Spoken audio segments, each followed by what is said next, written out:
Hello everyone. Let's start today's heritage building drive-through with the iconic Kerala Secretariat, the house of state government offices in Kerala. You know, this is one place almost everyone in Trivandrum has passed by, but not many of us really paused to take it in. It was built in 1869 during the reign of Maharaja Ailyam Tirunal. This building has been here for more than a century, actually from the days of the Travancore kingdom to modern Kerala. So, with my imagination running wild, I was just thinking if the walls could talk, they would probably tell stories of kings, ministers, important decisions, and moments that shaped the state we live in today. So, I thought this was the perfect place to begin our journey. And this is VJT Hall, a Victorian style building from the colonial past, which was built around 1896 to commemorate Queen Victoria's Jubilee, and it continues to host cultural events today. This is the historic College of Fine Arts Kerala, and it traces its origins back to 1881 when it was established as a school of arts. Now, it is a premier government institution for higher studies in fine arts. It offers courses in painting, sculpture, and applied arts and continues to train aspiring artists.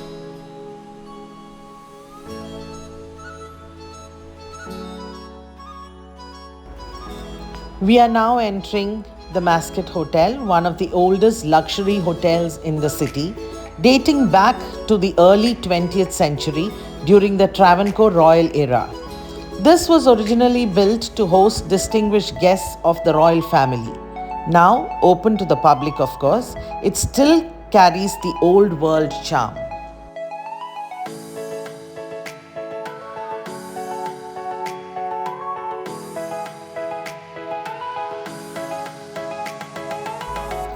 When you look to your right, you will see the Government Sanskrit College, Thiruvananthapuram.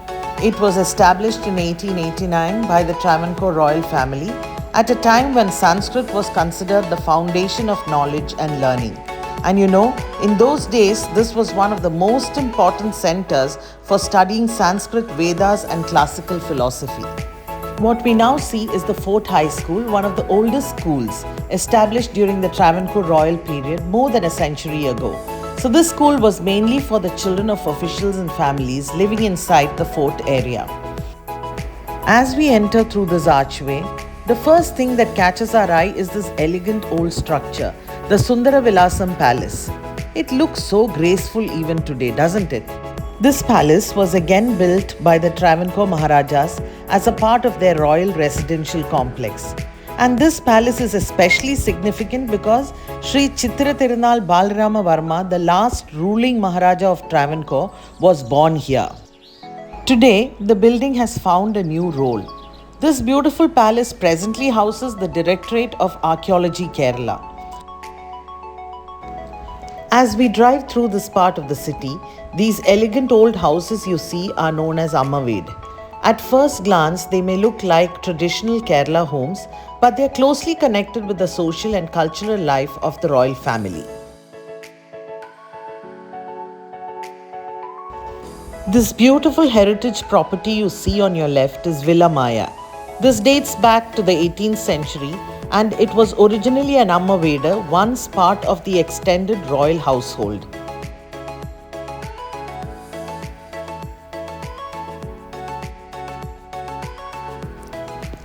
Over the years, the building went through different phases and was carefully restored, making sure its heritage was preserved. It's amazing to imagine that the courtyard where guests dine now was once a part of the royal residence, filled with tradition and daily life.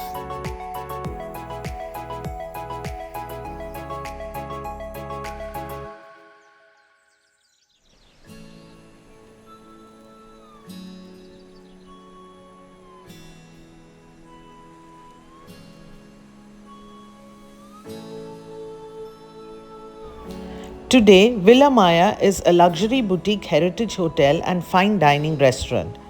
It is actually ranked among the best heritage hotels in India.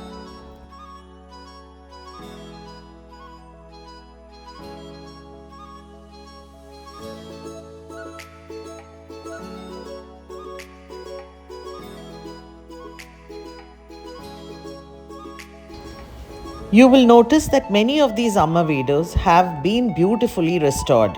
Even today, they retain their original style, preserving the legacy of a bygone era.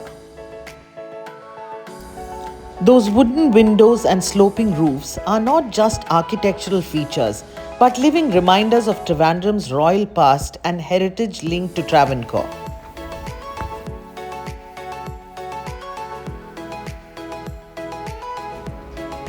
This beautiful building you see here is Sri Padmam Kalyana Mandapam. This too was once an Ammaveda associated with the royal family of Travancore.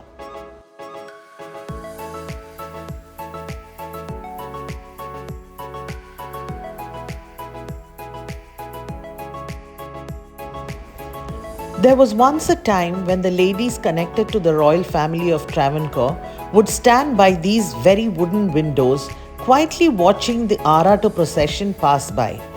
It was an important annual ceremony conducted by the Maharajas as part of the sacred rituals of Sri Padmanabha Swami temple.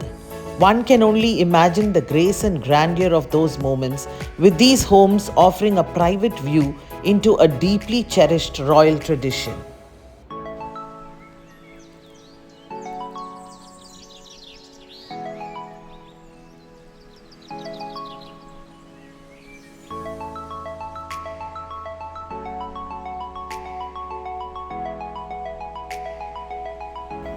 And now we come to the last but definitely not the least of the heritage landmarks we were able to capture on today's drive, the Thiruvananthapuram railway station. This dates back to 1931 during the time of the Travancore royal family. Though it has been modernized over the years, the station continues to stand on the same historic ground, witnessing generations of journeys.